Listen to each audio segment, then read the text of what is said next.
Among the most powerful rulers in India, both male or female, usually tend to be single. Have you noticed that? Indira Gandhi, Sonia Gandhi, Mamata Banerjee, Mayawati, Prime Minister Narendra Modi, Chief Minister Yogi Adityanath ji, all of them. There is no one putting our point of view at high tables where opinion making happens. The reality is the Anglophone world has an outsized cultural influence still today. And for that, we need to think by ourselves of our own viewpoint, because our own conception of ourselves is still driven by British Raj propaganda. How many of us believe that ancient Indians didn't write, that we were an oral culture, which is utter bullshit. Ancient Indians wrote a hell of a lot, more than the rest of the ancient world combined. And the truth stares us in the face. Look at the list of widows in the Ramayana and Mahabharata. Who committed sati? Where is it there in our ancient scriptures? The term sati itself does not refer to suicide. The term that was used for ritual suicide was sahagamana or anugamana. And the question arises, why didn't the British use that term? Why did they use the term sati? Our guest today is a storyteller who brought Indian mythology to life like never before. Amish Tripathi, the best-selling author of the Shiva trilogy and Ramchandra series, has redefined modern Indian literature from banker to writer to diplomat. His journey is nothing short of inspiring.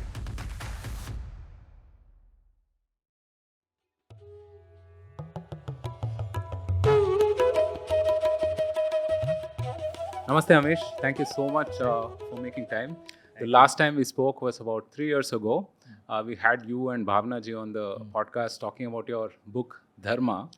A lot has happened after that, many books, many TV shows and so on and so forth. So with someone like yourself who's as prolific, I mean you can start in many different places, but I want to start with the Mahakumbh. Right? I've followed your Kumbh Katha as well on NDTV, and I was at Kumbh myself about a couple of weeks back. Could you tell us, why do you think it attracted as many people as we saw this time? Firstly, thank you, Rohan, for having me again. I remember our last interaction, and I think that was one of the first interviews I did with Bhavna Didi, and my sister's very, very important to us three brothers. She's the collective apple of our eye. Right. Thank you so much for all the grace and support that you gave to Bhavna Didi. Look, Mahakumbh, the way I see it, I can see a few mega trends, perhaps, which are leading to this huge. Because now, the latest numbers came in, it's some 650 million people. That is insane. It's the third largest. If it was an independent country, it's the third largest country in the world. Yeah. I can't just explain these numbers to people outside of India, actually. And you had to be there to see the number of people. Yeah. It was so. At one level, very obviously, it is a spiritual calling. Right. I think there has been an excess of the cult of reason of what in the West was driven more by the Marxist leftist thinking, which carried it to an extreme. There is a logic for reason as well. And in the West, it opened as a reaction to the excesses of religion, of the church there. But I think the left just replaced that with a new religion, the religion of reason. You follow the science, which made no sense to me. Science is not a religion. Believe science. Yeah, believe this. You're supposed to question the science. And the only one who will actually say believe the science is someone who hasn't studied science and doesn't know the scientific method. How can you question scientists? What else are you supposed to do? I mean, that's a scientific spirit. Yeah. But anyway, so I think there's a reaction to that. Yeah. So one saw that in the elite parts of India as well, that there is a need for a spiritual connection once again. That doesn't mean one is anti-science, but a spiritual connection grounds you, makes you stronger. So that's the first thing. The second thing, I think, as India rises in economic confidence once again, it's probably one of the best times to be an Indian. The pace at which we've grown post 1991, 47 was our political independence, but culturally we remained subservient. Right. And 91 was our economic independence. And now a whole new class has emerged, which is deeply rooted in Indian, but now has money. Right. So they can come because infrastructure is so much better now. Right. Um, so it is a change in the cultural paradigm of India. Third, I think many of the youngsters, there has been, I found many youngsters, I found people from Lutyens, Delhi, from South Mumbai, coming in, which is, you wouldn't expect. You would expect the common people to come, but not people from that social profile. Yeah. And I think they are also coming because many of them also want to be reconnected to our traditions. And this is in a way a reconnection to our ancestors. It is in a way a belief that we're still here. We're still here. The sheer diversity of the demographic, right? I mean, that's what was really surprising to me because, as you said, I mean, I saw a lot of urban youth. A lot of youngsters, right? A lot of youngsters, old people, families, so on and so forth. I mean, for me, that was lovely. Entire families were there. Yeah. At a time when there's so much westernization and families are literally falling apart. Yeah. I saw 3 entire generations out there.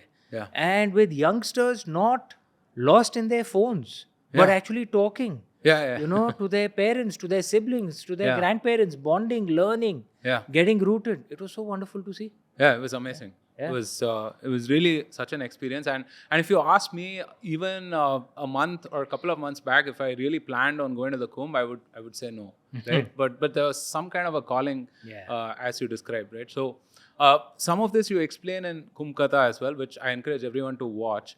Thank you. If you could talk about the significance of the Kumbh from a dharmic perspective, right?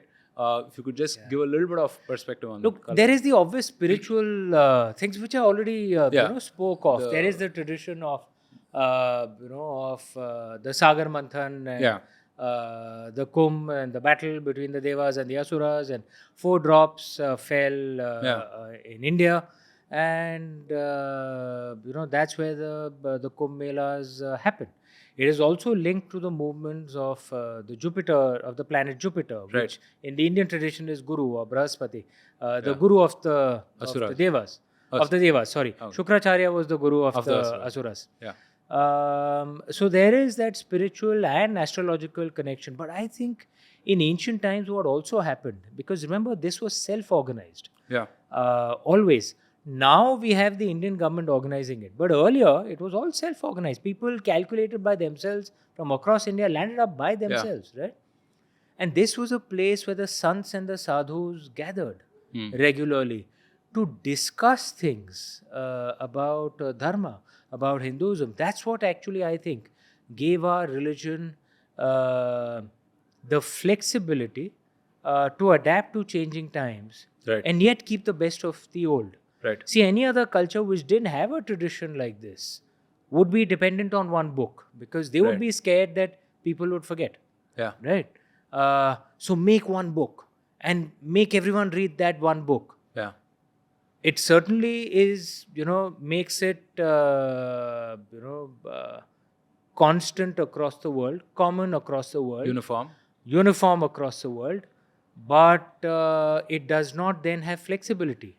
With changing times. Why did Europe de-Christianize so quickly? Is it that with the changing times, the religion didn't adapt? Whereas Hinduism keeps adapting. I think large part of it were these gatherings. Where people from across the subcontinent would gather. The gurus, the sadhus, the sants. And remember, sadhus and sants come from all communities. It's not that they're only from the priestly community. And they come, discuss, debate, learn, and go back to their, to their corners of the subcontinent. Keep the tradition alive, but adapt it just a little bit. I think this played that social role as well. So rituals are such an important part of all these pagan systems, if I can call it, right? I mean, rituals and festivals. Rituals where and we festivals. Gather. Which is why we argue so strongly when something is up for a ban or some Supreme Court wants to regulate something and so on and so forth. I'm from UP. I was born in Mumbai. My family, my father's family is from UP. Mother's family is from MP. I only studied for a few years in Tamil Nadu. I don't have a personal connection with Jallikattu. But when that ban happened, I was speaking against it. Who the hell are you to stop it, yeah? Yeah. Who some some random guy, just because he's gone to Berkeley and got picked up an American accent and they're, for you filthy Indians, I will improve your culture. Tu kaun hai bhai? Okay. Yeah. And because for us, these festivals are what define is a key component Yeah. of our culture, because we are not a congregational religion. Right. And it's a living tradition. It's a living tradition. Right. So we don't meet, all of us, we don't meet at a church on a Sunday Yeah. or a mosque on a Friday. We go to a temple individually, right? Right. So what is the place where all of us gather? It's our festivals. Yeah. No, So we have to defend our festivals. Yeah. Over the last maybe 10 or 15 years, one of the heartening things that I have seen is that, there's less of this spiritual but not religious kinds, right? So the kinds who will talk about, highfalutin stuff, but not actually indulge in any of these practices or rituals and so on. I think today, like youngsters are a lot more keen on this, right? Yeah. You mentioned sadhus and the role of the sadhus and akhadas and so on in organizing something like this at such a mass scale, right? Again, with a Western framework, if I were to look at a sadhu, what is the comparable, right? I mean, probably they might look at their priests or whoever Priests, else, not really. Yeah, which is an incorrect comparison. Yeah. So It would be more monks. monks, But remember, the monks kind of just remained in their monasteries, usually. And now the monk tradition has almost died out. right? Sadhus, remember, they see themselves as defenders of dharma, Right. but with no karma of their own. Because they actually do the kriyakram of their old identity. You know that, right? Right. So they are. So when you say defenders of dharma, right? I mean, could you qualify that a little more? I mean, because I do understand they have their own ritual practices, their sadhanas and so on. But I always presumed that, I mean, this is a lot more of an individualistic sort of like an affair, right? As in, I mean, you bit of a recluse, you give up all of the material pleasures and you sort of go on that inward journey of... spot on. Right. It is that till the society needs you. Then they come back. And they do what is needed for society and then they go back to the Himalayas once again. That's the tradition. Aurangzeb had attacked Vishwanath ji before he ultimately destroyed it in the 1670s. He destroyed it in the late 1670s. But earlier when he'd come, the Naga Sadhus fought a fierce battle with him. They were Sadhus. Right. Okay, but they came to defend Vishwanath ji and fought a battle with the Mughal soldiers. Right. Times when they feel some social reform is required, excuse me, they will come and argue for that. And the tradition has always been in India that sadhus were always seen with respect because they didn't do anything for themselves. They have no family, they have no children. There's nothing.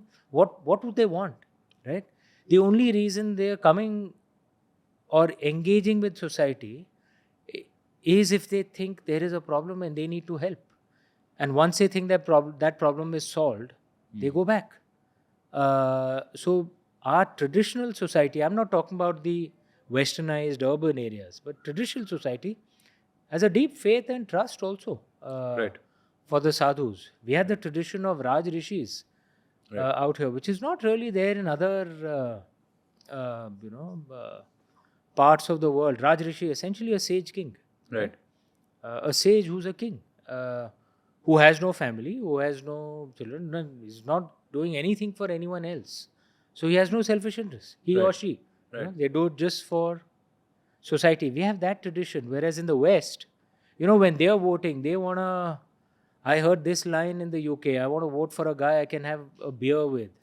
Which to an Indian sounds very weird. Like, why would you want to have a beer with your Prime Minister? You'll have a beer with your friend, man. The Prime Minister should be distant and he should work for us. That's it. Right. Right. The Indian approach to a leader is very different. We want a sage king kind of profile. Right. You notice among the most powerful rulers in India, both male or female, usually tend to be single. Have you noticed that? Male or female. Think about it. Indira Gandhi, Sonia Gandhi, Mamata Banerjee, Mayawati, Modi ji. Prime Minister Narendra Modi. Right. So many, Yeah. right? Both male and female. Chief Minister Yogi Adityanath ji, all of them, right? No, I think we place a huge premium Yeah. on the fact that somebody is selfless. And Right. that they are alone and they are doing nothing except Yeah. working for society. Yeah. This is not a profile that would do well in the West in politics. Yeah. Very In the much. West in politics, they want to see an entire family man Yeah. or a family woman, ideally even a dog, Check all the boxes. spouse, children, dog. But we have a different conception that comes from this sadhu tradition, from the Rajrishi tradition. Right. Explaining some of this stuff to like a Western audience, right, is supremely challenging, because their lens and the framework is so vastly different than ours. And yet, when you spoke at that Oxford Union, I was just simply like spellbound. It was such an amazing exposition of our framework, our paradigm, without diluting the essence of it in as little time as possible. Thank you. I think because a lot of the times people have to give these fast food definitions of what Hinduism is, like what our gods are, why they're plural in the first place, and so on and so forth. But it was just right. It was so amazing. Thank you. What was the reaction to that? I mean, did you have people like follow up? And because I saw that the YouTube comments were really amazing, right? So you had atheists commenting on it, saying that I can relate to this. Yeah. You had people, like I saw a comment from one person who said he was Japanese, and he said, yeah, the Eastern traditions are a certain way and it's more compatible with science. Plenty of people, right? Westerners who thought that, hey, this is an entirely new way of looking at God and religion and spirituality and so on and so forth. So what was that experience like, and what were the reactions? No, I think it was fabulous, actually, the experience. This was, remember, the Oxford Union. Yeah. Oxford University is quite leftist. Yeah. I think JNU would probably be a right-wing university by the Oxford paradigms. And there the subject of the debate was that God is a delusion. And I was speaking, my team members and I, we were speaking against that motion. And I was defending God from a Hindu perspective. We won the debate in Oxford. And there you win by voting, right? So the audience actually votes, so which is not bad. Yeah. Oxford Union students voted and voted in favor of God. I mean, which is kind of unexpected. I mean, so I've followed quite a few of those debates, and the recent ones on, let's say, Israel, Palestine, and the wokeism and so on and so forth. Let's say, I mean, this is like a huge deviation from the norm, specifically, right? So these binaries that the Western mind has, right, between good, bad, evil, so on and so forth, and we don't have, right? I mean, when we try to explain this, like, could you give us like some sort of a framework to sort of describe it to people, because I feel like it's impossible, like, to conceptually explain like what we think, how we act to someone externally, right? So for instance, I mean, if you were to like, let's say you're meeting with Elon Musk, right? Did you guys discuss anything? My question to him was actually on Maya. And, the spirituality inherent in taking human consciousness to another planet, making us multiplanetary. Yeah. That'll be the first time it'll ever be done, right? Yeah. What is the meaning of this? And I think building a bit on my Oxford debate speech, I think the primary difference between the Western mind and the Indian mind, and at a very deep fundamental level, which impacts everything. It's like, it's one of the level 1 strategy things. Yeah. Level 1 strategy, which actually impacts everything going forward. They always see things in a binary. For someone to win, someone else has to lose. Zero sum. For there to be a good, there has to be an evil. For there to be a God, there has to be an anti-God. For me to love something, I have to hate something else. Right. It is the approach they have, not just towards religion, but towards everything. Which is why you'll find that they just tend to swing from one extreme to the other. Right. You know, so and then back again. Right. So you want to fight for women's rights, start hating men. You know, like why? And the next thing, you want to fight for transgender rights, start hating women. Why? Right. You know, whereas the Indian mind Right. and the dharmic traditions, we don't see the world in a binary. We see the world the way it is, in Right. shades of grey. Right. The world is complicated. It is the way it is. Yeah. So the opposite of a good idea can be another good idea. Another good idea. For me to fight for women's rights, I don't have to hate men. Yeah. For me to fight for transgender rights, I don't have to hate women. For me to Right. love my country, Right. I don't have to hate another country.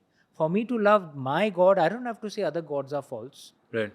A concept of moving beyond binary, that the opposite of good is not evil. That doesn't mean that you have to swing to the other extreme and say, I have to love everyone. That is silly. Right. Because the Western leftists have swung to the other extreme. They want to go and hug people, you know, who hate them and say it Right. openly. You know, Right. like gays and lesbians who want to defend certain movements in the Middle East, whose official policy is gays and lesbians are supposed to be killed. Right. It's It's the Karl Popper paradox. it's like chicken, you know, rooting for Kentucky Fried Chicken, right? Because they've swung to the other extreme now. I have to love everyone. That's not what having a nuanced understanding is. Yeah. Nuanced understanding is, I'm on my side, for example, as an Indian. Pakistan may be our country's enemy. And it'll be silly for us to think that unless Pakistan changes its fundamental DNA, that there can ever be long-term peace with us, or we can ever trust them. Only a silly Indian will believe that. There is no long-term peace possible with them. Right. But that doesn't mean that they are evil. Because if you say they are evil, it means aar paar ki ladai karo, sabko maar do.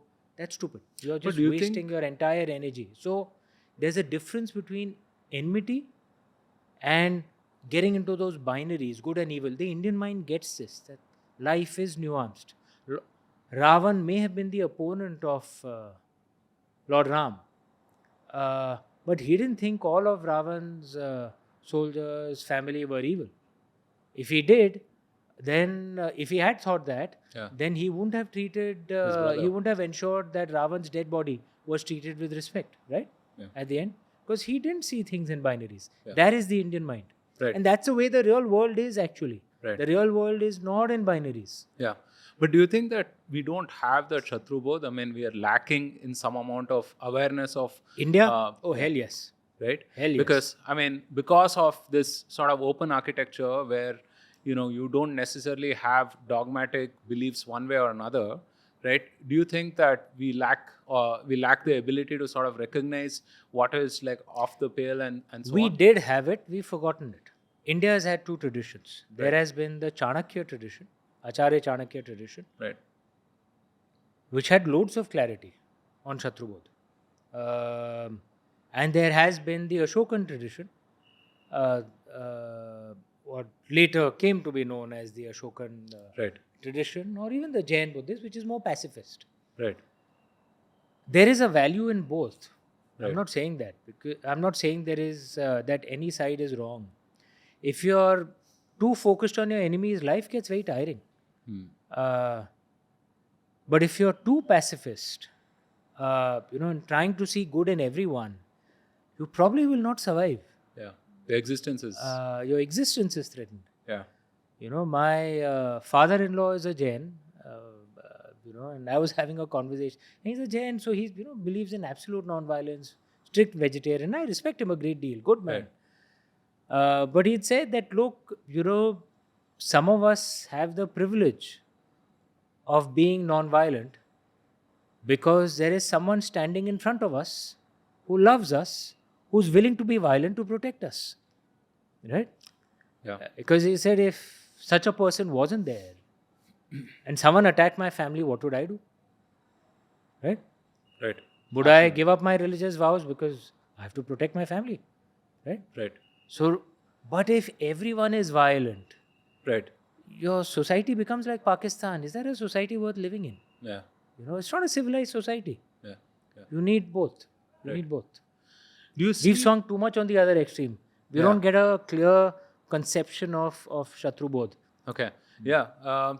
Do you see the quality of discourse about India, about Bharat, about dharma and so on rise beyond, like, let's say, the typical Bollywood stereotypes and what was so-called like soft power maybe 20 years, 25 years back? I mean, because I do see like some of the AI guys, for example, seem to be referencing the super consciousness and things to that effect, and saying that these are not new ideas, these are ideas that have always existed and so on.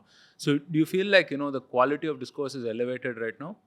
I think the quality of discourse has improved because there are many Indians who are a part of the conversation now.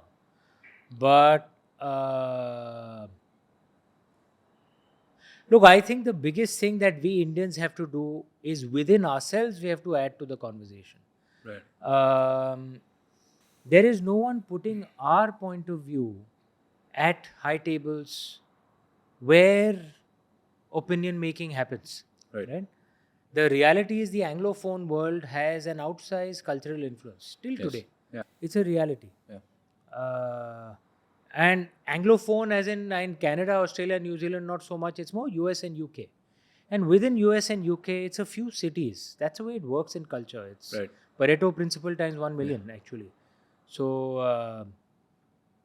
LA, San Francisco, New York, Washington, DC, London. They define the narrative. Yeah. They define the cultural memes of the Anglophone world, which Right. then cascades down to the rest of the world. A play in New York can change the entire world's conception Right. of the American Revolution. That's the power of the city Right. of New York. How much is our viewpoint presented out there? Right. And for that, we need to think by ourselves of our own viewpoint. Yeah. Because so many within India, our own conception of ourselves is still driven by British Raj Yeah. propaganda. How many of us believe that ancient Indians didn't write, that we were an oral culture, which is utter bullshit, Yeah. actually. What did they burn Ancient down in, Indians wrote a hell of a lot. Yeah. Hell of a lot. More than the rest of the ancient world combined. And despite the burning of Nalanda and all other, which was done by Bakhtiyar Khilji and various Right. other universities, we still have, according to the National Mission of Manuscripts, between 3 to 5 million Right. Sanskrit handwritten manuscripts today. That's more than the rest of the ancient world combined. And there are many more waiting to be discovered. Right. Our ancient Indians wrote a hell of a lot. We haven't translated it. We haven't studied it. It's our fault. It's not Yeah. their fault. Yeah. We weren't an oral culture. And we were an oral culture, but we also wrote. Yeah. This thing, like I had posted a video recently on Sati. Right. That so many Yeah, I of was us gonna are ask you that. convinced that Sati happened. It was British propaganda. Right. One has to read Meenakshi Jain ji's book Yeah. on that. And the truth stares us in the face. Look at the list of widows in the Ramayana and Mahabharata. Who committed Sati? Yeah. Where is it there in our ancient scriptures? Right. The term Sati itself does not refer to suicide. The term that was used for ritual suicide was Sahagamana or Anugamana. And the question arises, why didn't the British use that term? Why did they use the term Sati? Okay, I don't know what their mind, where their mind was at, but my theory is Anugamana and Sahagamana are gender neutral terms. If you knew that term, you could just search it in the ancient scriptures and you'd find both men and women did Anugamana and Sahagamana. Right. Both men and women. Okay. So if there were rare instances, very rare instances Yeah. of a woman choosing death because her husband passed away, there are also equally so rare instances of men choosing death because a woman they looked up to passed away, Right. like Queen Suryamati's male bodyguards, Right. or the Lichavi queen in the 11th century. Right. A man passed away, and he passed, and he chose death Yeah. because a woman he admired passed away. Or you can choose death for any reason. Kumarila Bhatta, a sage, he had lied to his guru to learn Buddhism. His guru was a Buddhist, he was a Hindu. He believed he'd done a crime by lying to his guru. So he chose to climb a pyre. That is Sahagamana. That's why the British didn't use the term Sahagamana. Right. Okay, it's a bit like euthanasia today in the West. You know of euthanasia, Right. right? Right.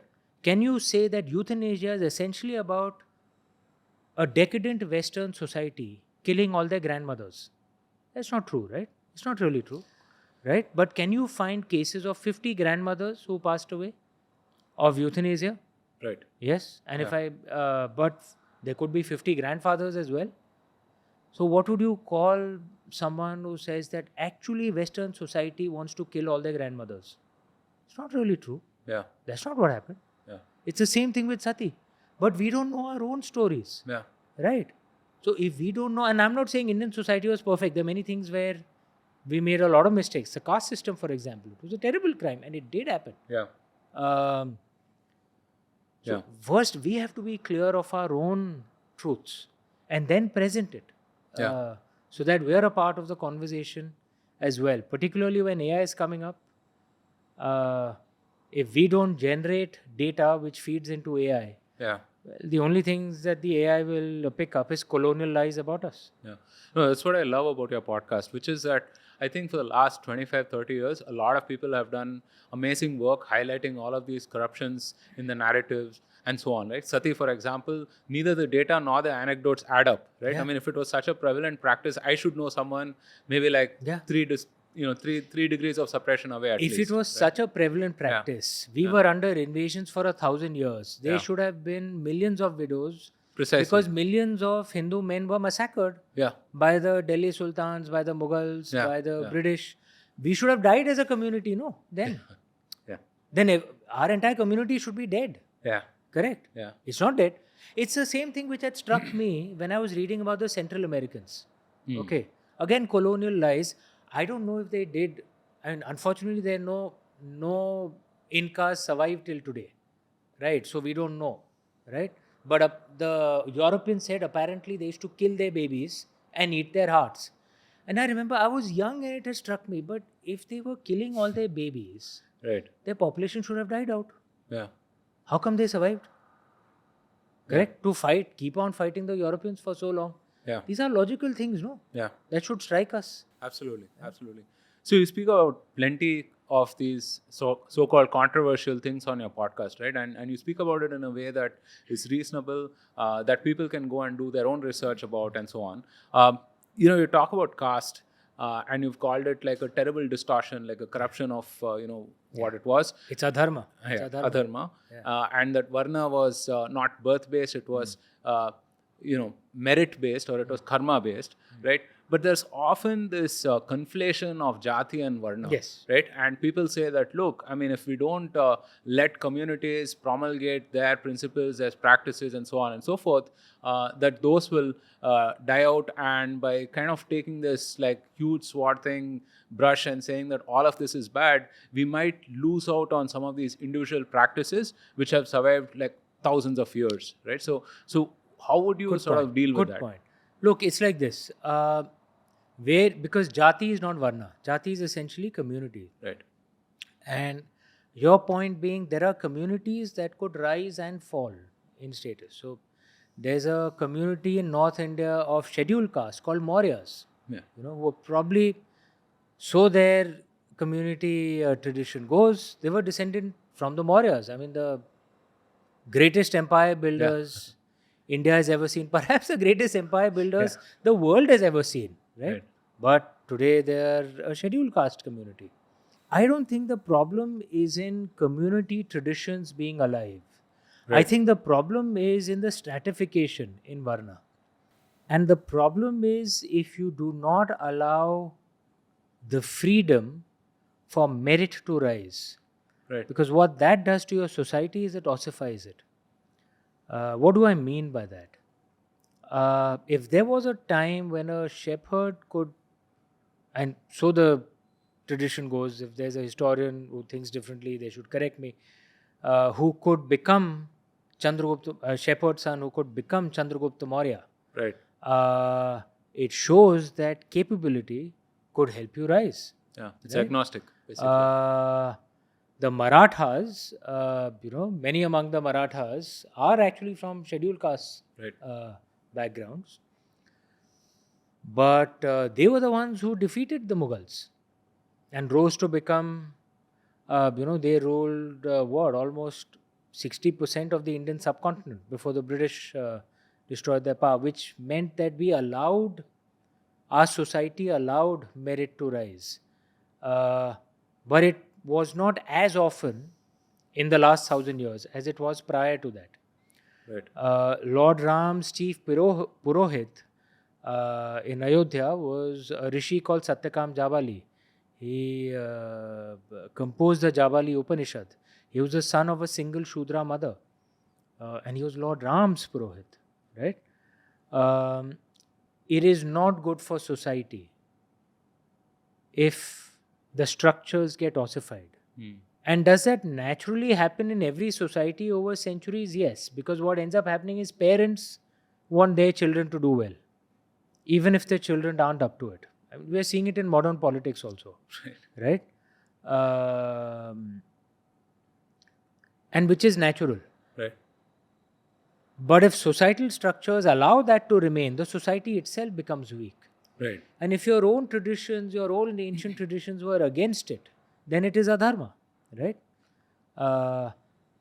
Does every other society have some or the other rigid hierarchical system? Yes, true, it does. But India claims to be different. We are the only pre-Bronze Age culture that is still alive, Yeah. right? Yeah. So which means we cannot judge ourselves by the standards of other societies. They may be Right. worse than us. Doesn't matter. Right. We are going by the traditions of our ancestors. Right. And if we allow hierarchies to be decided by birth, we are going against what our own traditions, what Lord Krishna said in the Bhagavad Gita. Chaturvanya maya sushtam guna karma vibhagasha. We are going against our own traditions. We are doing adharma. We are weakening our own society. Right. Right? Right. And we should acknowledge that forward movement has been made in the last 75 years. There's no doubt Right. about it. 75, 80 years ago, if you said that a state like UP could be ruled by a single scheduled caste woman, no one would have believed it. But Mayawati ji did. Yeah. If you said India would be ruled full term, and now on his third term now, by a backward caste, technically a Shudra Prime Right. Minister, no one would have believed it. Every single full term Prime Minister, till Prime Minister Modi, whatever party they're from, have all been upper castes, including Prime Minister Manmohan Singh. He was a Khatri, right? A Kshatriya.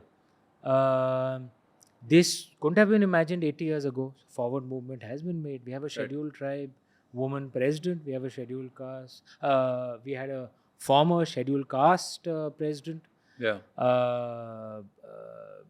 Health surveys are showing how status of various scheduled caste communities have risen, like the Meenas in Rajasthan.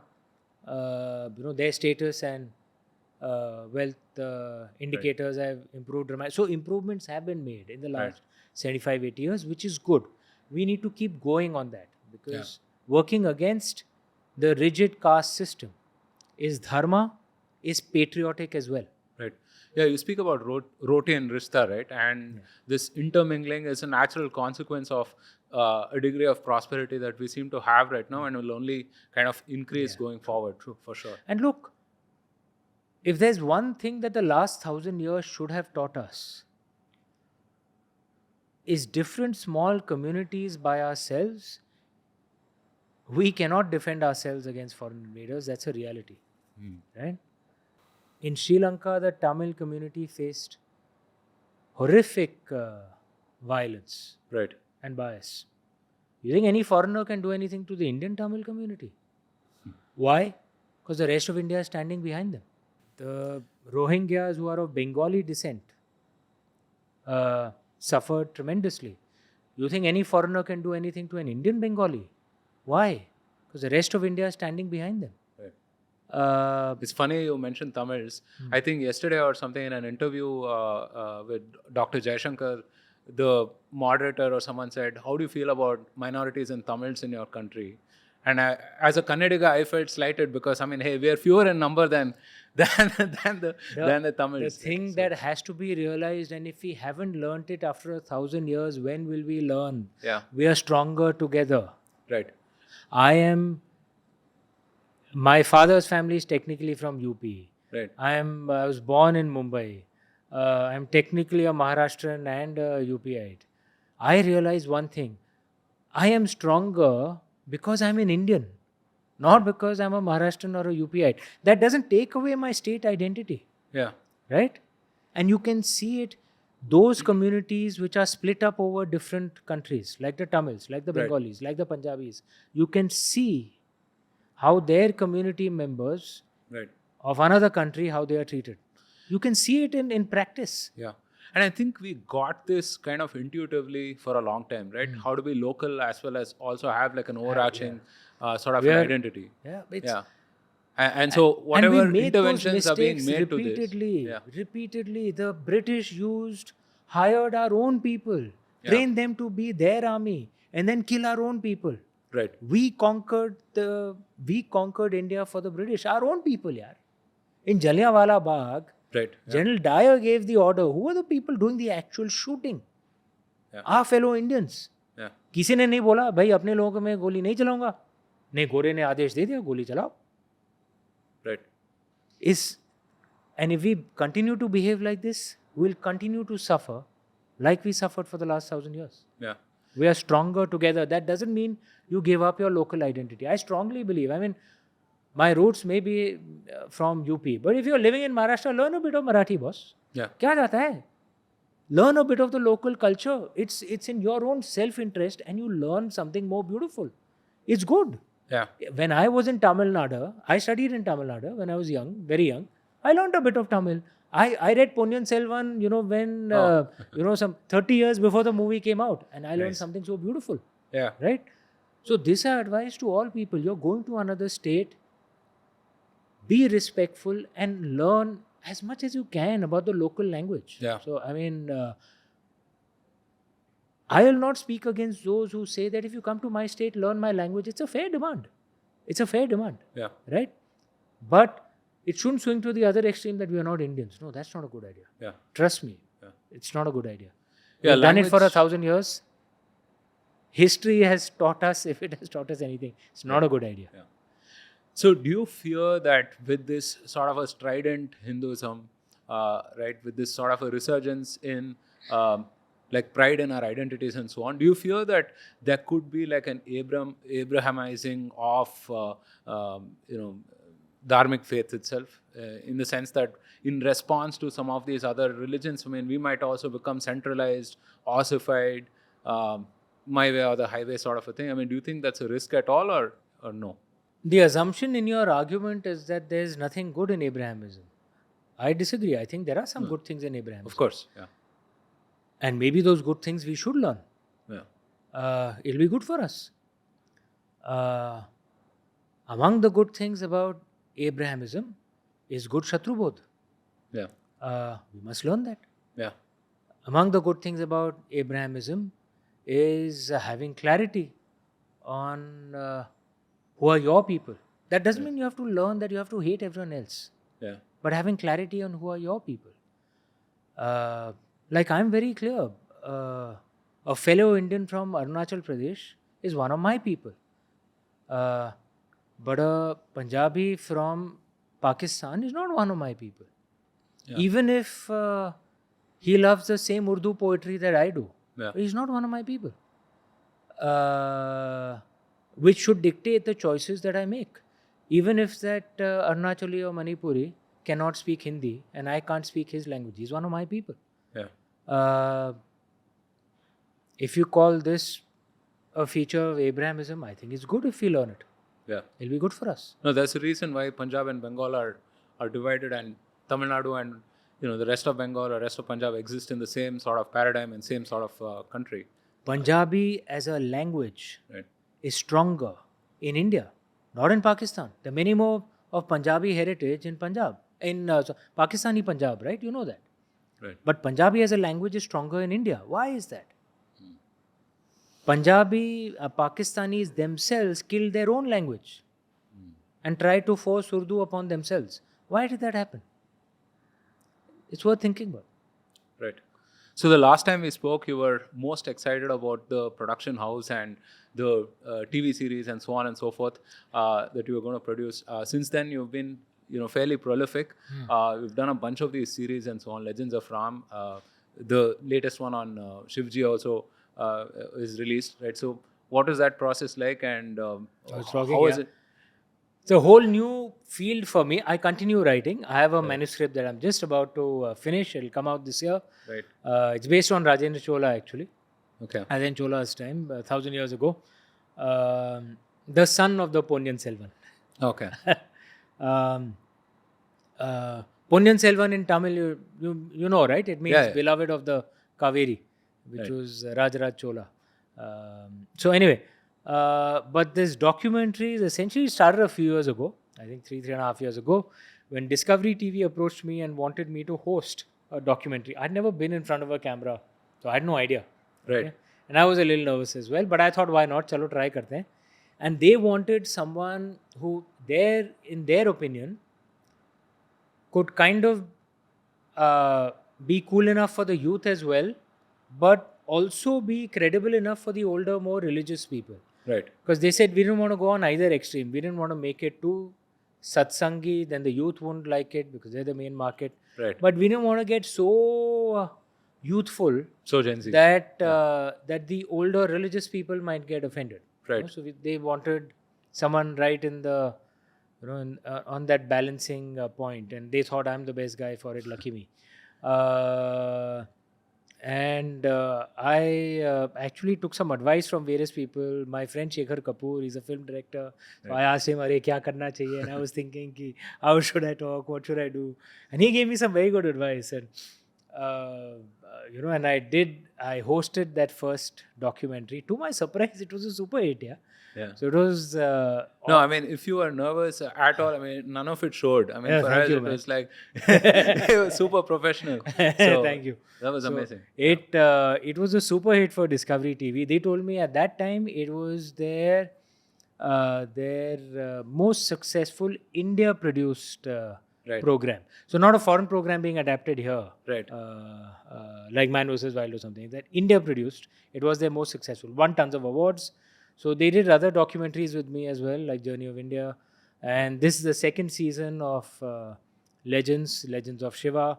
God, I am so deeply passionate about, so I love doing this. I started my own production company, my wife Shivani and I, called Kaljai, and the brand name is the Immortal Studios. We produced our own documentary on the Ram Janmabhoomi Ji, which we released early last year. It was the most successful documentary of the year. Not just that, it was actually the fourth most successful non-fiction show of the year.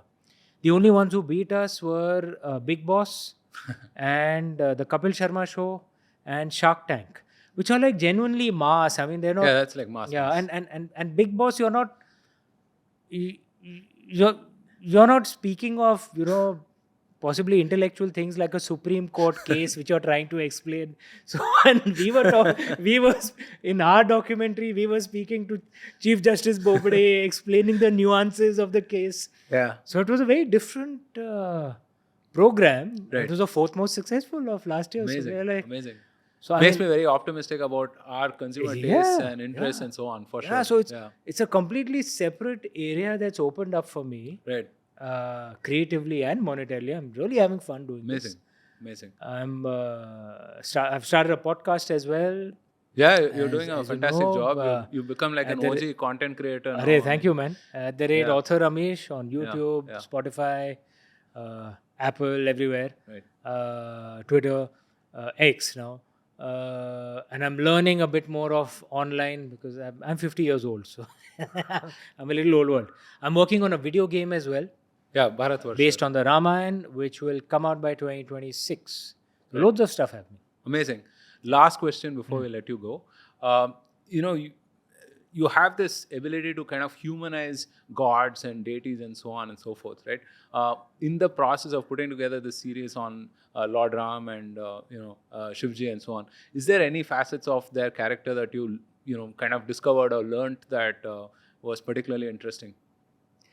I think writing on them, even if they're things that you are aware of, uh, you appreciate it in a much deeper manner because you explore it so much more if you're writing about it, right? Rather than just chanting or praying. So, among the things I think that strikes me about Lord Shiva at this point of time, to tell you, which occurred to me from my books, you can't get more masculine than Lord Shiva. He's as masculine as possible, right? Right. But he's so respectful of his wife. He does not differentiate between men and women. When his devotee Rishi Bhringi, was insisting that he'll worship only Lord Shiva and not Goddess Parvati, Lord Shiva, to teach him a lesson, merged into Goddess Parvati to show that there's no differentiation. That's a learning for today. Because in the West, I think there's a very bizarre movement happening. They're trying to make women more masculine and make men more feminine. And I have no idea what's going on out there. Right. And I think Lord Shiva's approach is that much better. Men should celebrate their masculinity. Right. There is something of value in the masculine as well. Otherwise, Mother Nature wouldn't have created us, right? Yeah. But that doesn't mean that you look down on the feminine, because there's something beautiful in the feminine as well. Right. I think that's a lesson from Lord Shiva. From Lord Ram, a lesson I learned, and this is true both of Lord Ram and Lord Krishna. If you go through their lives, much of their lives actually had a lot of suffering, if you think about it. They suffered a lot, both of them. There was a lot of unfairness done on both of them, right? But they never saw themselves as victims. Ravan also suffered. No doubt that life and the universe was unfair to Ravan too. You can't deny that. But Ravan's reaction to it was rage, anger. You hurt me, I'll burn the entire world down. Right? Whereas Lord Ram and Lord Krishna, no matter how much they suffered, Lord Krishna never lost his sense of joy. Right? Even at the end, not at the end of the Mahabharata television serial, but at the end, when his own tribe, his own people were, they killed each other in a pointless civil war, he still had his sense of philosophical joy. Right. Lord Ram suffered so much, lived without his wife, who he loved so deeply. I mean, there's a place in Ayodhya called Guptara Ghat where it is said Lord Ram did Jal Samadhi, essentially just walking into the Saryu river. That's how he gave up his mortal body. People across India don't know that much. That's how actually Lord Ram gave up his mortal body. The tradition in Ayodhya says that before he went under the waters of the Saryu, with his last breath, he said, Sita. Both he and Lord Krishna suffered so much. Yeah. But you see Lord Ram throughout his life, calmness, equanimity. And you see Lord Krishna throughout his life, sense of joy, bliss. I think that's a lesson to us. Yeah. It's not about what life does to you. It's how you react to what life does to you that defines your life. I think these are the two lessons. Fantastic. From Lord Shiva, Lord Ram and Lord Krishna. That's a profound note to end the conversation on. I'm sure that we continue this again on another podcast for sure. Thank you so much, Amish. Each time Each time we talk to you, I mean, it's such a learning experience for me. You have this amazing knack of explaining all of these super complicated things in a way that is so relatable across generations. Thank you. I think I told you this in my first conversation. Like, leading up to my conversation with you, I had uncles and aunts telling me to prepare well, and then I had, nephews and nieces as well, like saying that, oh, you're talking to a Meluha person.